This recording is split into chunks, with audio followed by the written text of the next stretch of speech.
Hey guys, so it is Wednesday. It is the 4th of July. I have my favorite kind of patriotic shirt. I love this. I love this for all the reasons. One, my mommy gave it to me. It's super soft, and I think it just sums up what every person wants. To be free, to be who they are, to have hope, to have happiness, to have health, to be loved. I love it. So, happy 4th of July. I hope you are having an absolutely wonderful day with your family, with your friends, and you might see me looking in different places. I actually have both Facebook Live and Instagram Live up because I did not want to try to recreate this because I tend to, I'm very passionate, if you've never noticed, and so if I have to do it again or I record it and then post it, I feel like it loses something, and I like to be as genuine as I can be, which somebody said, being genuinely you is just being you, and I'm like, yeah, okay, but anyway, that is neither here nor there, although I do think what I said about my shirt has a lot to do with what I'm going to talk about today. I've been mentioning about my shoulder. I've talked in the past about a lot of my chronic illnesses and issues and things, but I feel like I haven't been completely honest about it. I haven't shared some of the nitty gritty that's been going on lately. And you might be going, Kristen, I never knew you wore glasses. Because I don't like to wear my glasses. This is a great example. I wear contacts like it's my job because I don't see very well in glasses. I have a really hard time with the switch back and forth. It makes me really sick, and it has in the past triggered migraines.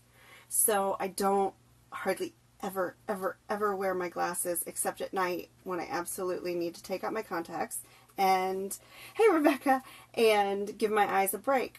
Well, being a mom, it's like a ticking time bomb. Eventually, your kids are gonna give you pink eye, and I am like 99% sure I have pink eye. I'm seeing the doctor tomorrow.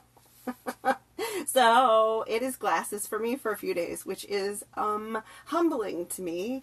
I hate them. I don't see as well. I feel uncomfortable as far as I don't like.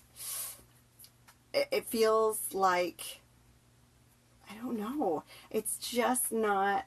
It's not the same, and I just hate it. I know I can't go outside because I'm very light sensitive. The light triggers migraines for me sometimes, and so I don't have prescription sunglasses, and I am like seriously, I don't know that I'm legally blind, but it's pretty bad. When I don't have my glasses on, all I see is colors and shapes. So I don't feel safe, and I don't like it. So yes, I think I have pink eye. I think I have an upper respiratory infection of some sort. We'll get that all figured out tomorrow. But that was not at all what I had planned to talk about. What I really wanted to talk about is something I talked about for the first time 2 years ago, almost to the day. I have been battling chronic constipation. That's right. I have a problem pooping for like 3 years now. And I have blown it off as this, that, and everything else. My doctors have blown it off as this, that, and everything else. And I have literally said, okay, it's okay to just not poop for a week. That's okay. That must just be my normal. And it's okay that I have pain and I don't feel good, and this must just be my normal. Or, oh, it must have been that one little treat I had is my problem. I failed, and now my body's going to fail me. These are the lies that I have been telling myself, that I've been saying that because of XYZ, I deserve this. I deserve that doctors don't want to listen and go the extra mile to help me figure this out. I deserve to be told that I have lazy bowels and I need a medication for that. When all along I knew that my family has a very deep history of colon cancer and colon polyps. And yet I went ahead and said, okay, I guess I don't need to push for a colonoscopy. And while I was at my conference, one of my teammates is actually in nursing school, and she said, Kristen, your symptoms are so classic polyps. You need to fight for yourself. And I realized I have kind of stopped fighting for myself. I had told somebody a while back, I talk to a lot of people with the same chronic illness as I do. Because I really want to be an encouragement. I really want people to know that the cards they've been dealt don't have to really indicate what they're going to do in life. They don't. And that is still so true for me. I believe that because I believe that nothing is impossible. But I have also told them I'm not going to go searching for a diagnosis because so many of the things I have aren't fixable anyway, so it doesn't do me any good. It just wastes my time. I truly told myself these things to just give up on these health issues that I have because I was tired of being told there's nothing wrong. I'm tired of doctors saying you're too young. I'm tired of doctors telling me, I don't think that's the case. Like, I don't know my own body and what I need. And so I finally, last week, fought for myself. And I contacted my doctor's office and I flat out said, I want a referral for a colonoscopy. Something isn't right. This isn't right. And I have an appointment with my doctor's office. Because, of course, insurance in the United States will not let you go get a basic test, even when your family history shows you have this long history. I'm not joking. Like, literally, every generation, 4 generations back on my mom's side, have had a colon issue. And they wouldn't let me get a colonoscopy because I'm not 40 yet. I'm almost 39, but I'm not 40 yet, and that's the standard. So my moral of the story here is, don't you dare stop fighting for yourself. Because you know your body better than anybody else does. And unfortunately, we are in a system where you have to go in already knowing what is wrong with you. Because even the best doctors, and I absolutely love my physicians. They are all wonderful. And if they weren't, I wouldn't be with them because life is too short and life is too precious to waste it paying someone to be the boss of someone who doesn't care, who doesn't listen, and who doesn't do what you need. And so, yeah, if I don't get what I need, I might make a change because that's how deeply I believe there is something not right.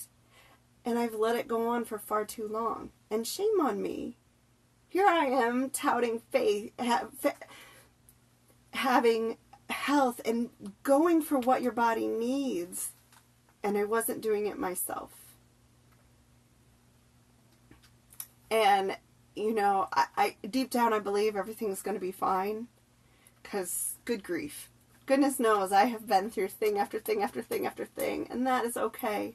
God has given me what I have needed to be a light, to be an inspiration, to be strength when other people can't be those things. And that's okay. I actually was thinking about this in the shower today. I consider that a really great honor that I have been given so many trials and that I've come through every single one and that I am stronger because of it, because He knows I will. Because I'm not going to give up because He's by my side. But I know there are those of you who don't have that kind of fight. And I'm not saying that I feel sorry for you or that buck up buttercup, because that sucks when people say that to you. Don't let somebody say that to you. That means you need somebody to walk alongside you who is going to say, you know what, I will believe and I will fight for you when you can't fight for you. And that's all I've ever wanted in my whole life to do. That's why I wanted to work with older adults. I wanted to be their voice when nobody else would be. Because it sucks to be ignored. It sucks to be made to feel like you are a bother or like you want something that is irrational. And yeah, I get tired of the fight. I'm tired. I'm real tired. I'm tired from being sick. I'm tired now that I have pink eye. I'm tired now that I found out I tore pretty much everything in my shoulder. But I also know that I'm kind of proud of me. That in the midst of all of this, all of that, I fought for what I knew was true and what I knew I needed. Because we are our best advocates. And unfortunately in this world, in this system that we have, we or somebody who's going to do it for us needs to fight for us. It's too easy to get left behind. It's too easy to be pushed aside.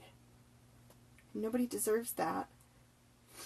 And I'm sad that I lied to myself for so long, trying to say, oh, it's all just in your head. It's all, maybe I'm faking it. Maybe it's just fibromyalgia pain. Maybe, it's all in my head.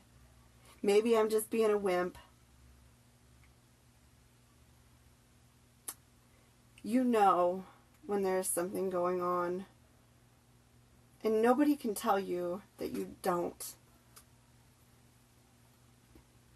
And that's why I'm here. That's why I continue to struggle and why I will never ever give up and why I'm not going to give up on you or your family or your dreams and certainly not my dreams.